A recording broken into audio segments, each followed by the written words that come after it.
What nobody seems to understand about Hamas is that to some people, Hamas is not a terrorist organization. It's not the bad guy. It's the good guy. It's somebody who represents some people. It's somebody, a group of folks, who actually represent the interest of other people. And that's what America doesn't understand. You see, you've heard these terms before: Manichaean, good versus evil, apodictic, left and right, good and evil. There is no such thing as that. The enemy of my enemy is my friend, but my friend is my friend.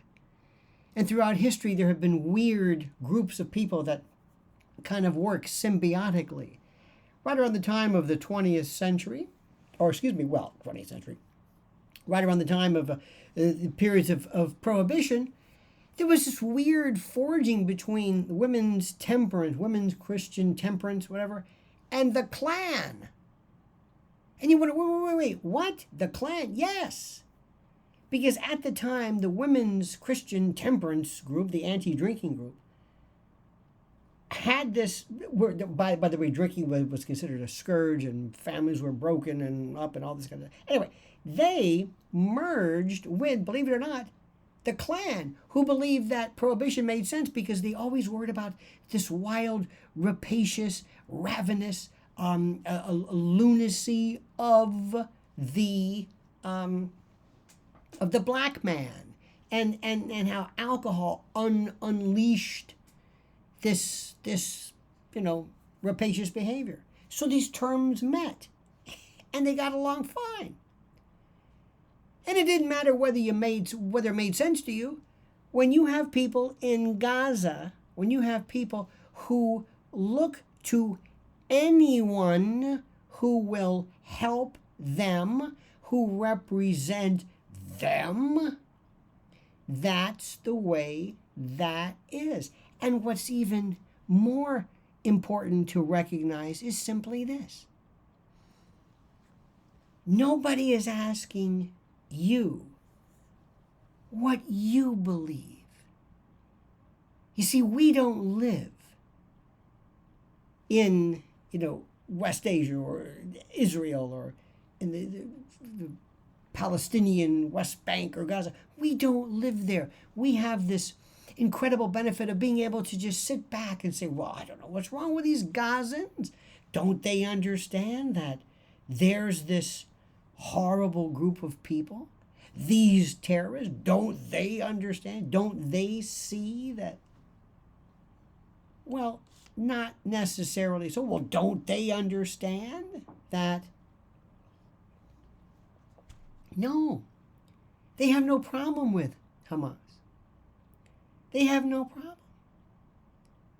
They may individually not care for the particular methodology of a protest. They may themselves feel that this is actually has a particular counterbalance to the argument platform that doesn't help. It could be a lot of things. But unless you are there, you don't understand this, because there's no left or right here. You see, there are people who simply hate Israel. And they don't hate Israel because necessarily they are anti-Semitic. That's not necessarily it. It's that the word's been used. People who are anti-Zionist aren't necessarily anti-Semitic, because there are people who are in Israel who are Jews who are anti-Zionist. These words don't apply. No, we live in a troll society where we hate people and hate others and hate people that are different from us. We hate people. And the way that Israel is being portrayed to some and believed by some to be is, again, this ravenous, rapacious, boorish, bullyish, brusque, like a weird kind of a land-grabbing, close-minded, brutal society that took these people and disgorged them from their... his history, as Tolstoy said, history would be a wonderful thing if only it were true. And we're getting too caught up in that. Let me see if I can explain this to you. Let me see if I can explain kind of the way things work a little bit. You are going to see this world change in ways you never even thought remotely possible. You are going to see Mohammed bin Salman, Saudi Arabia. You're going to see Iran enjoy a prominence, especially after BRICS plus 6. You are seeing the end of American hegemony, the American hegemon, the American unipolar primacy. You're going to see all of that change forever. And when you saw Tony Blinken go to Israel, it wasn't necessarily to lend a hand. It was to tell the rest of the folks, hey, that's enough. Bibi, that's enough.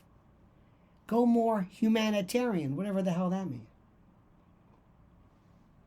Go humanitarian. Go that way. It's done. It's finished. It's done. Those days are over. Now, we're not going to say this in public, but I'm going to tell you this. And when Biden went there talking about the other team, have you ever been more